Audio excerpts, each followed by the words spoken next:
अचानक महाकुंभ पहुंचा, सैकड़ों वानरों का झुंड, नजारा देख दुनिया चौंक गई। ये खबर हाल ही में चर्चा का विषय बन गई है। महाकुंभ, जो एक धार्मिक और सांस्कृतिक आयोजन है जिसमें लाखों लोग एकत्र होते हैं, अचानक वानरों के झुंड का पहुंचना एक असामान्य और आश्चर्यजनक घटना बन गई। यह घटना महाकुंभ के धार्मिक महत्व के बीच एक दिलचस्प और अनोखा मोड़ प्रस्तुत करती है, जिसने लोगों को यह सोचने पर मजबूर कर दिया कि क्या यह कोई संकेत है या बस एक सामान्य प्राकृतिक घटना।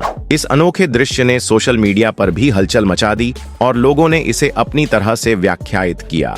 वीडियो को अंत तक जरूर देखें। सबसे पहले महादेव के सच्चे भक्त इस वीडियो को लाइक करके कमेंट बॉक्स में हर हर महादेव जरूर लिखें। 13 जनवरी को प्रयागराज में दुनिया का सबसे बड़ा महाकुंभ लग चुका है, जो 144 साल बाद लगने वाला एक पूर्ण महाकुंभ है। भारत के 4 प्रमुख शहरों प्रयागराज, हरिद्वार, नासिक और उज्जैन में कुंभ मेले का आयोजन किया जाता है। महाकुंभ एक विशेष और ऐतिहासिक आयोजन है। हालांकि पूर्ण महाकुंभ केवल 144 वर्षों में एक बार आयोजित होता है और इस अद्वितीय अवसर पर स्वयं देवी देवता भी गंगा नदी में शाही स्नान करने आते हैं। मान्यता है कि इस महाकुंभ में जो भी श्रद्धालु संगम में डुबकी लगाता है, उसकी मुक्ति का मार्ग सुनिश्चित हो जाता है। इस दौरान गंगा नदी अमृत के समान मानी जाती है और यहाँ आकर डुबकी लगाने से व्यक्ति के सभी पाप नष्ट हो जाते हैं, जिससे वह जीते जी स्वर्ग के समान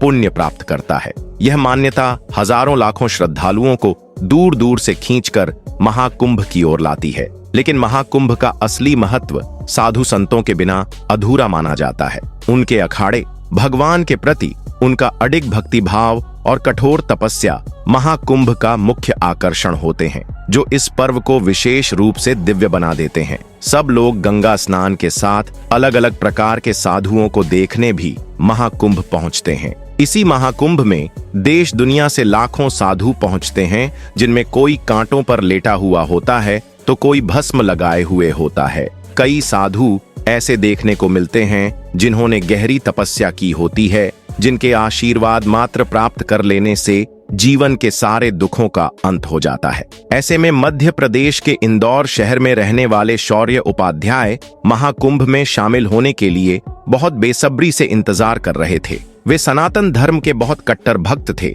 और 12 साल में लगने वाले हर महाकुंभ में शामिल होते थे। इस बार वह अपने पूरे परिवार के साथ प्रयागराज के महाकुंभ में जाने वाले थे। उनके परिवार में उनके माता पिता, उनकी धर्मपत्नी और 9 साल की बच्ची थी। शौर्य प्रयागराज महाकुंभ जाने के लिए ट्रेन के टिकट पहले से ही करवा चुके थे और महाकुंभ शुरू होने से 1 सप्ताह पूर्व ही वे ट्रेन पकड़कर अपने परिवार के साथ प्रयागराज के लिए निकल गए। लेकिन उन्हें इस बात का अंदाजा बिल्कुल भी नहीं था कि प्रयागराज महाकुंभ की भयंकर भीड़ में उनके साथ एक ऐसा हादसा होने वाला था जिसे वे जिंदगी में कभी भुला नहीं पाएंगे।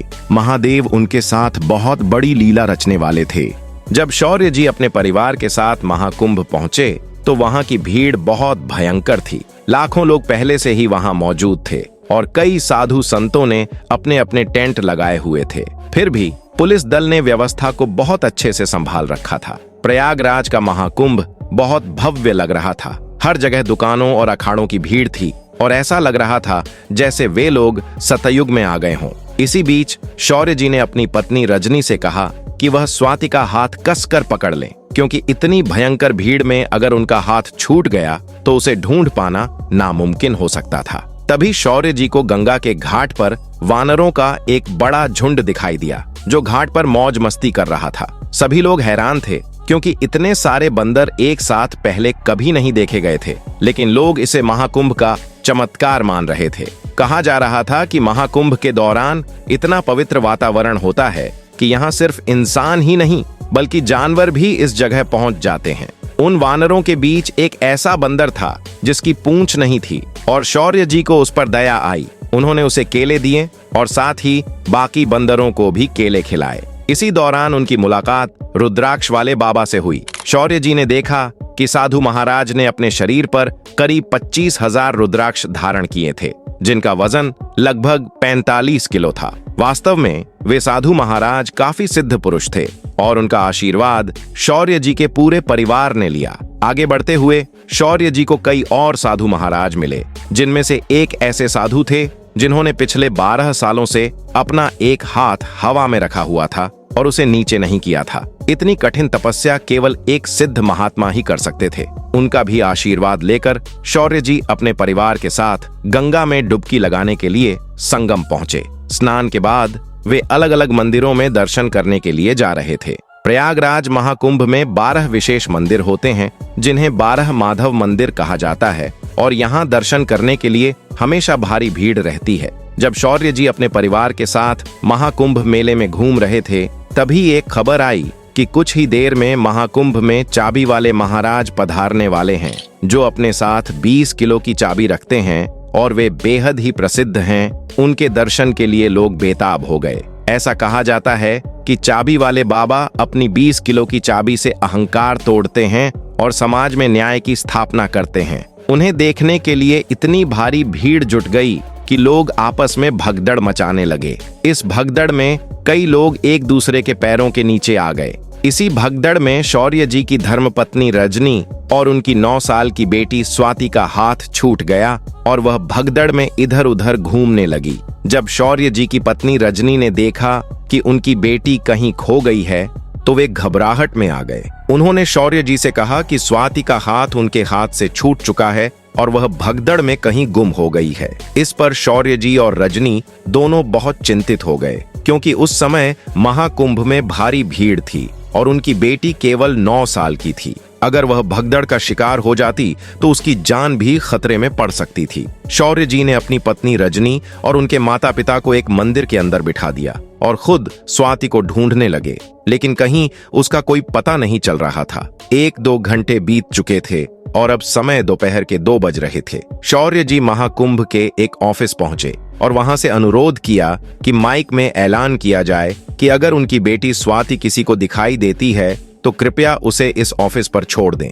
इसके बाद पूरे महाकुंभ में माइक से ऐलान किया गया कि स्वाति नाम की एक बच्ची जो पिंक कलर की फ्रॉक पहने हुए है, अगर किसी को दिखाई दे तो उसे काउंटर पर छोड़ने के लिए पधारे। शौर्य जी और रजनी ने उस काउंटर पर काफी देर इंतजार किया, लेकिन स्वाति को वहां कोई नहीं छोड़ने आया। अब उनकी चिंताएं और बढ़ गई थीं। शौर्य जी और रजनी को ऐसा लग रहा था कि कहीं भगदड़ के बीच उनकी बेटी को कुछ हो तो नहीं गया। वे भगदड़ वाले इलाके में इधर उधर उसे ढूंढने लगे, लेकिन भगदड़ शांत हो चुकी थी और फिर भी स्वाति का कोई पता नहीं चल पाया। अब समय शाम के 7 बज चुके थे और स्वाति का कोई सुराग नहीं मिला। शौर्य जी और रजनी सुबह से भूखे थे और उन्होंने एक भी दाना मुंह में नहीं डाला था, क्योंकि वे अपनी बेटी से बहुत प्यार करते थे और उसके बिना उनका मन नहीं लग रहा था। वे गंगा के घाट पर बने शिवलिंग के पास रोते हुए महादेव से प्रार्थना कर रहे थे।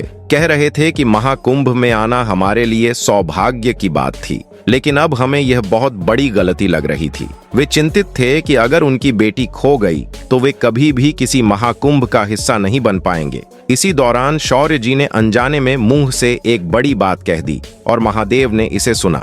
महादेव नहीं चाहते थे कि उनके भक्त महाकुंभ से दूर रहें या भगवान पर विश्वास करना छोड़ दें। तकरीबन रात के 8 बज रहे थे। शौर्य जी और रजनी उसी शिवलिंग के पास बिलखते हुए रो रहे थे।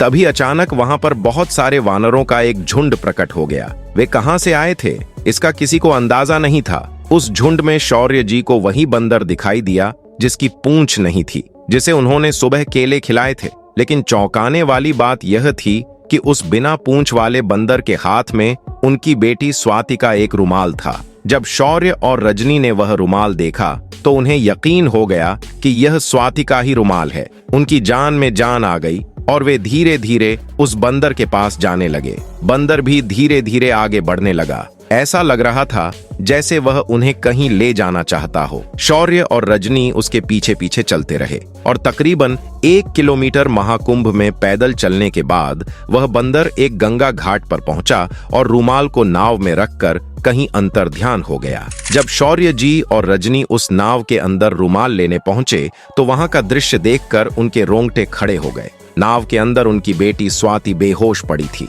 यह देखकर वे दोनों पति पत्नी फूट फूट कर रोने लगे, क्योंकि आखिरकार उनकी खोई हुई बेटी उन्हें मिल गई थी। वह बंदर जिसे सुबह शौर्य जी ने केले खिलाए थे, आज भगवान का रूप लेकर उनकी खोई हुई बेटी को पुनः उनसे मिलाकर चला गया। जैसा कि कहा जाता है, किया हुआ अच्छा कर्म अच्छे परिणाम लेकर लौटता है, और शौर्य जी के साथ घटित यह घटना इसका एक जीवित उदाहरण बन गई। हालांकि स्वाति अभी भी बेहोश अवस्था में थी। कुछ गंगा जल के छींटे उसके मुंह पर मारे गए, जिससे उसे होश में लाया गया। वह छोटी सी बच्ची बहुत डर चुकी थी, लेकिन अब वह सुरक्षित थी। लेकिन जब स्वाति ने अपने माता पिता को सामने देखा तो उसकी जान में जान आ गई। उसने बताया कि भगदड़ के बीच जब उसकी मां से उसका हाथ छूटा तो वह भीड़ के साथ इधर उधर भटक गई और सभी चेहरे उसे अनजाने लग रहे थे।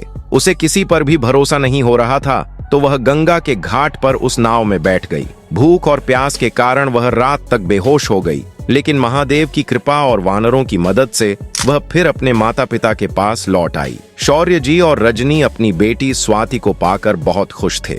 फिर वे गंगा घाट पर वापस गए और शिवलिंग के सामने हाथ जोड़कर प्रणाम किया। उन्होंने भोले बाबा से वादा किया कि आपने हमारी लाज रखी। अगर हमारी बेटी हमसे जुदा हो जाती तो हम कभी भी महाकुंभ का हिस्सा नहीं बनते, लेकिन अब हम समझ चुके हैं कि आप चाहते हैं कि हम हर 12 साल में महाकुंभ आते रहें। आज आपने हमें एक बड़ी दुर्घटना से बचाया, क्योंकि भाग्य बनाने वाले को ब्रह्मा कहते हैं, लेकिन जो बने हुए भाग्य को बदल दे उसे महाकाल महादेव कहते हैं। महाकुंभ में हाल ही में घटित एक बहुत बड़ी चमत्कारी घटना के बाद शौर्य जी ने अपनी बेटी स्वाति को गोद में लेकर पूरा महाकुंभ घुमाया, क्योंकि अब वह और कोई जोखिम नहीं उठाना चाहते थे। इसके बाद उन्होंने अपने माता पिता के साथ एक बार फिर से संगम में स्नान किया और फिर इंदौर लौट कर आ गए। इंदौर पहुंचने के बाद उन्होंने इस चमत्कार के बारे में अपने सभी दोस्तों को बताया और महादेव की इस लीला को साष्टांग प्रणाम किया। इस पूरी घटना को लेकर दोस्तों आप क्या विचार रखते हैं, हमें नीचे कमेंट बॉक्स में जरूर बताएं। महाकुंभ 2025 की तैयारियां जोरों पर थीं। यह विश्व का सबसे बड़ा धार्मिक मेला है, जो हर बार 12 साल के अंतराल पर आयोजित होता है। इस बार महाकुंभ का आयोजन उत्तर प्रदेश के प्रयागराज में हुआ। महाकुंभ का महत्व न केवल धार्मिक दृष्टिकोण से है, बल्कि यह एक सांस्कृतिक और सामाजिक अवसर भी है, जहां लाखों श्रद्धालु एक साथ एक ही स्थान पर आकर पवित्र स्नान करते हैं और भगवान से आशीर्वाद प्राप्त करते हैं। महाकुंभ 2025 में लाखों श्रद्धालुओं के साथ साथ दुनिया भर से लोग इस पवित्र पर्व का हिस्सा बने। यह अवसर न केवल धार्मिक अनुष्ठानों के लिए, बल्कि सांस्कृतिक प्रदर्शनों, धार्मिक चर्चाओं और सामाजिक एकता के लिए भी एक अद्भुत मंच था। महाकुंभ में उपस्थित होने से कई लोग अपनी आध्यात्मिक यात्रा को नई दिशा देते हैं और इसके माध्यम से लोग आपसी भाईचारे और सांस्कृतिक विविधताओं को समझने का प्रयास करते हैं। महाकुंभ 2025 को लेकर भक्तों और श्रद्धालुओं में एक विशेष जोश देखने को मिला और यह सालों तक याद रहने वाला एक ऐतिहासिक और चमत्कारी आयोजन साबित हुआ।